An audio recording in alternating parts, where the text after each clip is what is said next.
ડીસા તાલુકાના ભદ્રામલી ગામે bogus doctor ઝડપાયો। Deesa તાલુકાના ભદ્રામલી ગામે લોકોના સ્વાસ્થ્ય સાથે ચેડા કરતા એક બોગસ ડોક્ટરને ડીસા રૂરલ પોલીસે ઝડપી પાડી મોટી સફળતા મેળવી છે। પ્રાપ્ત માહિતી અનુસાર ડીસા રૂરલ પોલીસને ભદ્રામલી ગામે એક શખ્સ કોઈપણ માન્ય ડિગ્રી વગર તબીબી સારવાર આપતો હોવાની ગુપ્ત માહિતી મળી હતી। આ માહિતીના આધારે પોલીસે તાત્કાલિક કાર્યવાહી કરીને આજે ભદ્રામલી ખાતે દરોડો પાડ્યો હતો।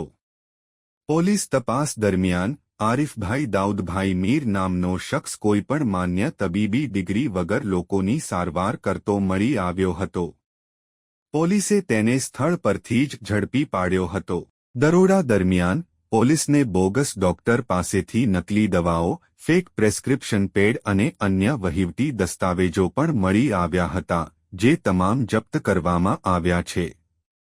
ડીસા રૂરલ પોલીસે બોગસ ડોક્ટર આરિફભાઈ દાઉદભાઈ મીર વિરુદ્ધ કાયદેસરની કાર્યવાહી શરૂ કરી છે અને આ મામલે વધુ તપાસ હાથ ધરી છે।